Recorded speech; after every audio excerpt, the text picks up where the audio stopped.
அழகே அழகுல அழகுமதியோட வேலை போனதுக்கு காரணம் தங்கராஜ் தான் தெரிஞ்சு அழகுமதி தங்கராஜோட வீட்டுக்கு போகிறாங்க. அங்கே போய் தங்கராஜ் கிட்ட என்ன நினச்சிட்ருக்கீங்க? என் வேலையை பறிச்சுட்டா என்னால் எதுவும் செய்ய முடியாதுன்னு நினச்சிட்ருக்கீங்களா? வேலையை பறிச்சுட்டா வீட்லேயே அடங்கி போயிடுவேன்னு நினச்சிட்டிங்களா?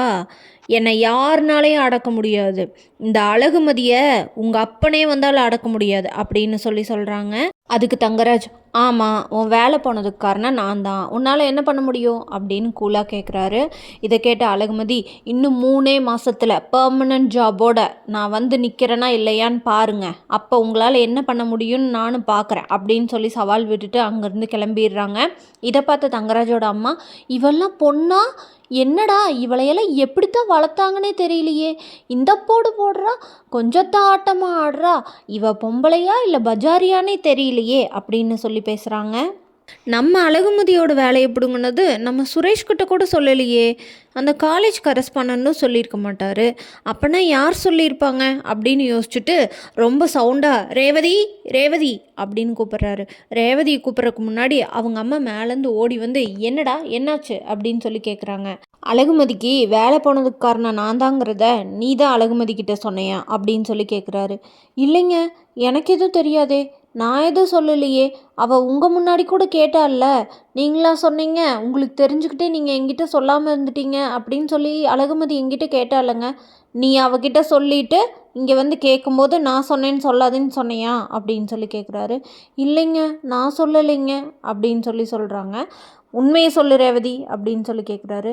ஆமாங்க, அவள் வேலை போனது யாருனாலேயும் தெரியாமல் மண்டை குழம்பி போய் இருந்தாளா, அதனால தாங்க நான் சொன்னேன் அப்படின்னு சொல்கிறாங்க ரேவதி. உடனே தங்கராஜ் ரேவதியை ஓங்கி பலார்னு கன்னத்தில் அடிச்சிட்றாரு. அவங்க அம்மா வந்து எவ்வளவோ தடுக்க முயற்சி பண்ணி அவனை தங்கராஜ் ஒரு வழியாக சமாதானப்படுத்துகிறாங்க.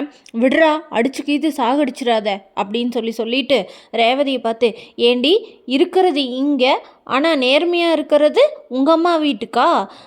அவள் வந்து இந்த ஆட்டம் போடுறா, அவளுக்கு நீ சப்போர்ட் பண்ணி ஆட்டம் போட்டுட்ருக்கியா? நீ எங்கே தான் இப்படி இருந்து பழகிட்டு வரேனே தெரியலடி, ஒரு இடத்துல நடக்கிறது இன்னொரு இடத்துக்கு ஃபோன் பண்ணி சொல்கிறத அப்படின்னு சொல்கிறாங்க தங்கராஜோட அம்மா. அவங்ககிட்ட அடி வாங்கியே செத்துறாத, போய் வேலையை பாரு அப்படின்னு சொல்லிட்டு போகிறாங்க தங்கராஜோட அம்மா.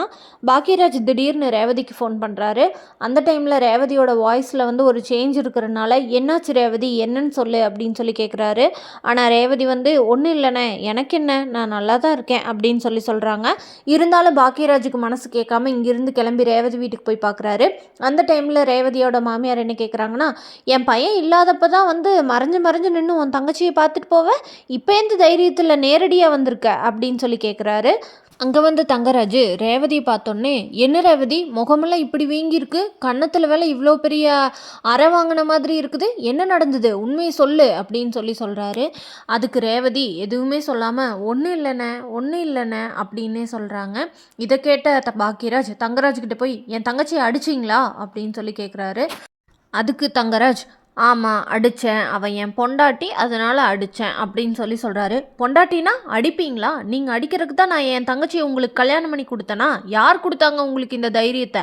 நானும் எதுவும் பேசக்கூடாதுன்னு இருந்தால் நீங்கள் ரொம்ப ஓவராக தான் பண்ணிகிட்ருக்குறீங்க அப்படின்னு சொல்லிட்டு, ரேவதி நீ கிளம்பு, நம்ம வீட்டுக்கு போகலாம் அப்படின்றாங்க.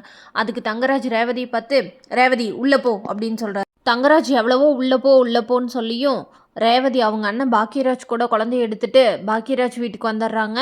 ரேவதியை கூட்டிகிட்டு வீட்டுக்கு வந்த பாக்கியராஜ் அப்பா அம்மா கிட்ட ரேவதி எதனால இங்கே வந்திருக்காங்கிற காரணத்தை சொல்லுவாரா மாட்டாரான்னு தெரிஞ்சுக்க நம்ம சேனலை மறக்காமல் லைக், ஷேர் அண்ட் சப்ஸ்கிரைப் பண்ணிக்கோங்க.